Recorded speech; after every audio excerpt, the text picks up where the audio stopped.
ॲथरच्या दमदार स्कूटर्स आता कुडाळमध्ये ॲथर 450 आणि ॲथर रिस्टा. आजच भेट द्या Ather showroom, Mumbai Goa highway, Kudal, hotel spice कोकणच्या समोर. संपर्क 9730 10 64 77. महायुतीच्या जागा वाटप झाल्यानंतर राजीनामा नाट्य अशा बातम्या समोर येऊ लागल्या. मात्र खासदार नारायण राणेंच्या शब्दाबाहेर कोणीही नाही. महायुती असल्यानं थोड्या कुरबुरी होतील, कारण महायुती आहे. महायुतीचीच सत्ता जिल्हा परिषद आणि पंचायत समितीवर येणार, ही काळ्या दगडावरची भगवी रेष आहे, असा विश्वास मंत्री नितेश राणेंनी व्यक्त केलाय. राजीनामा नाट्यावर मंत्री नितेश राणेंनी पत्रकार परिषदेत भाष्य केलंय. आजची पत्रकार परिषद ही येणाऱ्या जिल्हा परिषद पंचायत समितीच्या निवडणुकीच्या दृष्टिकोनातून होणाऱ्या घडामोडीच्या संदर्भात घेतलेली आहे. कालच राज्याचे माजी मुख्यमंत्री, माजी केंद्रीय मंत्री आणि रत्नागिरी सिंधुदुर्गचे खासदार सन्मान्य राणे साहेबांनी जिल्हा परिषद पंचायत समितीमध्ये भारतीय जनता पक्ष, शिवसेना, राष्ट्रवादी काँग्रेस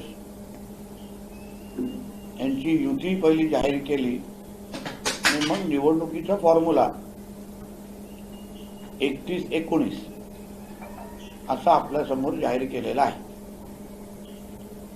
आणि मग त्यानंतर वृत्तवाहिनींवर आणि एकंदरीत बातम्यांमध्ये भारतीय जनता पक्षामध्ये मोठी बंडखोरी, राजीनामे अस्त्र, नाराजी नाट्य अशा बातम्या मला ऐकायला आणि बघायला मिळाल्या.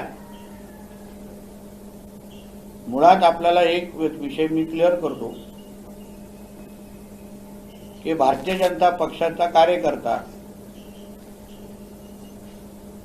याच्यासाठी राष्ट्र प्रथम, पक्ष आणि मी या विचारावर चालणार आहे. त्याचबरोबर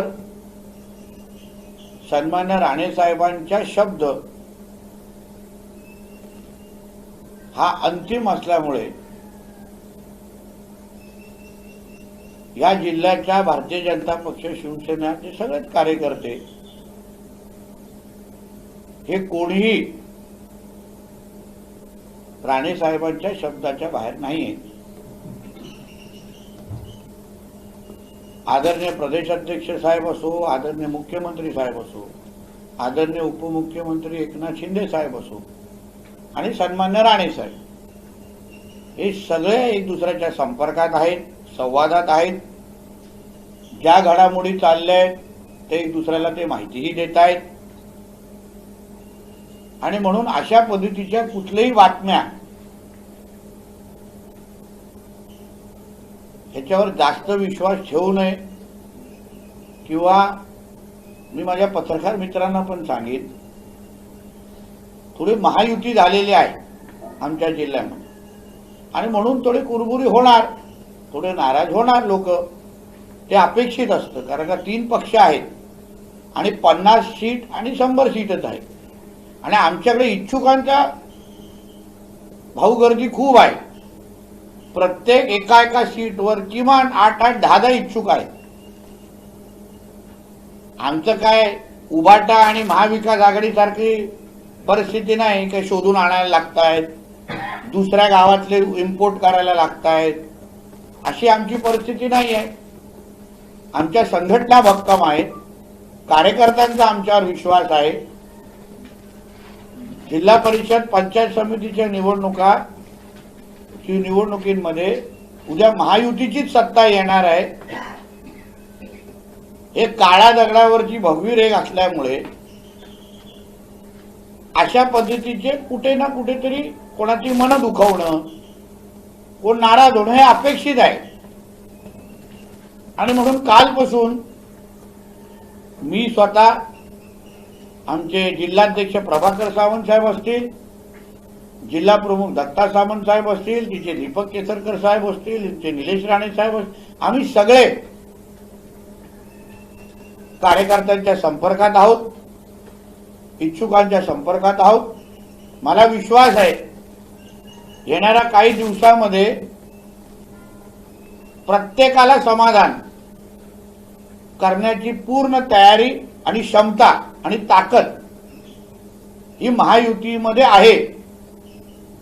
आम्ही सत्ताधारी आहोत.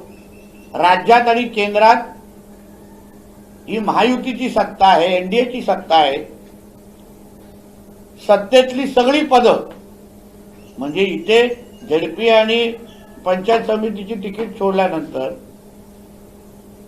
आमच्याकडे समित्या आहेत, जिल्हा नियोजन आहे, डोंगरीची समिती आहे, असंख्य समित्या आहेत जिथे कार्यकर्त्यांना संधी मिळू शकते.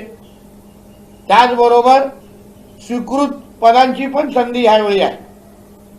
5 स्वीकृत सदस्य जिल्हा परिषदमध्ये जाऊ शकतात आणि पंचायत समितीमध्ये जाऊ शकतात.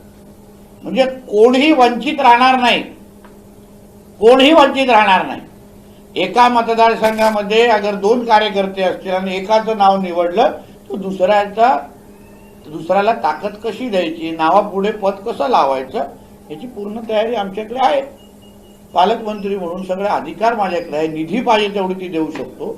म्हणून अशी कुठलीही नाराजगी, म्हणून तुम्ही पण पत्रकार मित्रांना पण सांगेन, थोडं जरा घाईत कुठल्या बातमी देण्यापेक्षा थोडा आम्हालाही वेळ द्या. आम्ही पण आमच्या पद्धतीने कार्यकर्त्यांशी बोलतोय. आमच्या ह्या जिल्ह्यामध्ये कुठलेच किंतु परंतु नाही, कोणामध्येही नाराजगी नाही. कोणी थोडं इकडे दुखावलं असेल, भावनेच्या भरामध्ये राजीनामा दिला असतील तर जिल्हा अध्यक्ष मी सगळेजण संपर्कात आहोत.